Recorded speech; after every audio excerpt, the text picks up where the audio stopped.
जय भीम, जय भारत।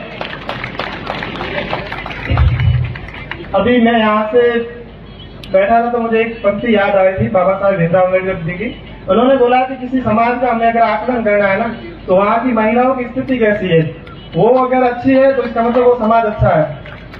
तो मुझे आज लग रहा है कि बहुत अभी प्रगति कर रहा है। जब 2016 में मैं MS फोरम पढ़ रहा था, मेरा लास्ट प्रोग्राम वही था जो समाज का प्रोग्राम मैंने अटेंड किया था। उसके बाद मैं कोई प्रोग्राम में नहीं आ पाया था।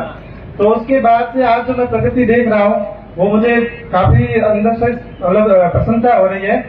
और मैं सही बता रहा हूँ, आपसे एक शिकायत पक्की करता था कि लड़कियों के लिए यहाँ पे हॉस्टल नहीं है। ये मेरी सबसे बड़ी शिकायत थी, लेकिन आज आपने मुझे पहली बार यहाँ पे मंच पे बुला कर ऐसा काम किया। मैं आपका बहुत बहुत हृदय की गहराई से आपका बहुत बहुत धन्यवाद ज्ञापित करता हूँ। और इसके अलावा मैं यहाँ पे जो भी बंसा सिंह रूपाराम जी सर है, मैंने पहली बार जीवन में इनको ही देखा था कि एक बंसा सिंह शिव में इन्होंने प्रोग्राम की मुखिया थी।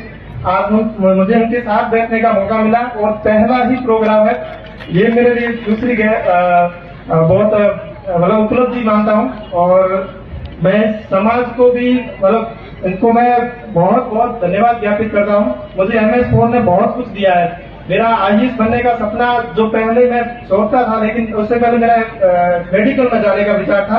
लेकिन 2016 में 22 लोग जिनको RAS में सिलेक्शन हुआ था, तो उसके लिए एक प्रोग्राम रखा था।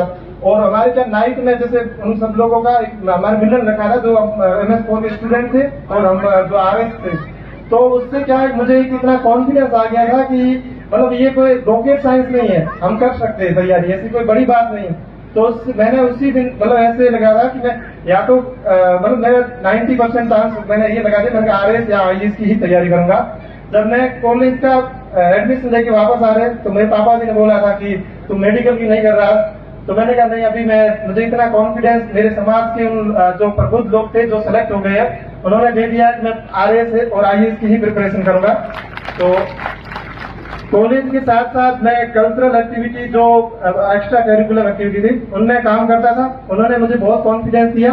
तो मैं भी यहाँ पे जितने भी युवा साथी है उनको बोलता हूँ, पढ़ाई के साथ साथ और भी जो कल्चरल एक्टिविटी है उनमें पार्टिसिपेट करें। जो अच्छी कॉलेज है वहाँ जाए, वहाँ पढ़े। वहाँ पे आप यहाँ पे आप जैसे केवल 1 वीक सीरीज पढ़ के और केवल एग्जाम के टाइम पढ़ के ऐसे मत पास किया करो। ज्यादा से ज्यादा ऐसे प्रोग्रामों में ऐसे इवेंटों को ऑर्गेनाइज करो, डिबेट में पार्टिसिपेट करो। बहुत सारी ऐसी कल्चरल एक्टिविटी है जो आपकी पर्सनालिटी डेवलपमेंट में काम आती है। जो आपको अगर आप ऐसी प्रशासनिक सेवा में जाते हो तो वहाँ पे इंटरव्यू में आपकी एक्सप्रेशन है, आप बैठते हो। मैं हमारे जो वासुदेव जी है जो RAS सेलेक्टेड है पिछली बार, तो वो डिबेट वगैरह इसमें अच्छे से पार्टिसिपेट करते, तो उनको बहुत अच्छे नंबर मिले। जिस बार 50 नंबर एवरेज थे, उनको 72 के समथिंग मार्क्स मिले थे। तो ये चीजें बहुत लाइफ में आपको इम्प्रूवमेंट करते हैं। और इसके अलावा मेरा ये भी है, एक थ्योरी होती है कि आप जीवन में जो चीजें सीखते हो वो एक बार आपके कनेक्टिंग डॉट्स, मतलब आपने जो जहाँ सीखा है वो एक बार अगर किसी चीज में आप शिद्दत से लग जाते हो तो वो सारे एक्सपीरियंस आपको याद दिलाते हैं कि हाँ, यहाँ पे मैंने उस समय ये गलती की थी, तो इसको मैं यहाँ से ऐसे सुधार सकता हूँ। तो इसलिए बहुत अच्छी चीजें अपने जीवन में करते रहे। बाकी महिला जो अभी बालिका छात्रावास खोला है, इसमें सभी गर्ल्स जितनी भी है उनको आपके लिए मुझे लगता है यहाँ पे सिक्योरिटी के इश्यू के चलते काफी अनुशासन रहने के लिए बोला जाएगा।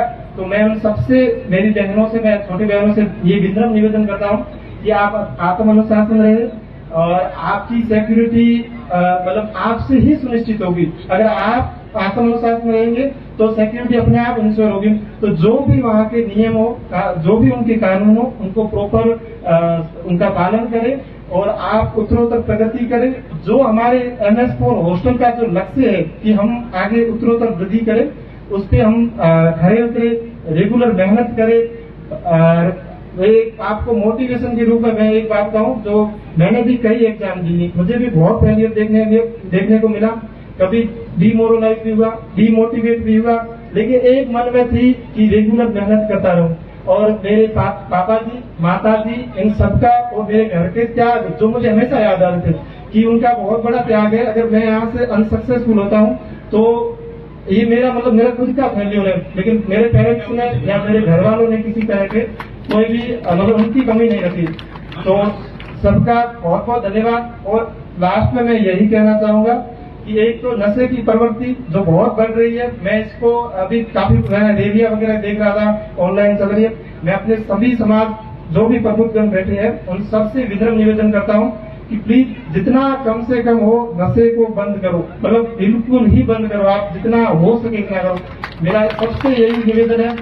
दूसरी बात, मृत्यु भोज, जिसका मैं मतलब कड़े शब्दों में विरोध करता हूँ, कड़े शब्दों में। मतलब आप जितना भी मतलब आप कोई भी आर्ग्यूमेंट दो, आप मेरे से डिबेट करो, मैं आपको हर डिबेट में मना कर दूंगा कि ये चीज यहाँ करते हो, इसको बंद करो। इसके पैसे हमारे आदरणीय गुरुजी वेदाराम जी ने जो मुहिम शुरू की है कि जो हमारे वो पैसे हम शिक्षा में इन्वेस्ट करेंगे, हम कर्ज लेके मृत्यु भोज नहीं करेंगे, हम कर्ज लेके बेटों को पढ़ाएंगे, बेटियों को पढ़ाएंगे, हम कर्ज लेके ये काम करेंगे, निवेश करेंगे।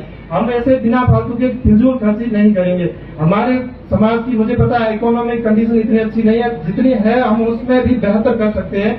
हम बिना फालतू उन फिजूल खर्चियों से छोड़ के हम उन जगहों पर निवेश करेंगे जहाँ पे आने वाले समय में चक्रवृद्धि ब्याज के साथ नहीं, उससे भी ज्यादा ब्याज के साथ हमें वापस रिटर्न मिले।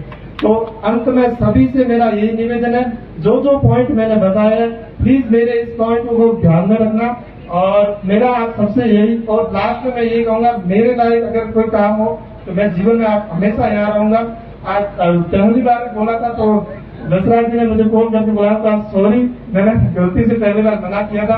और इतना मतलब आपने मुझे आशीर्वाद दिया, सम्मान दिया।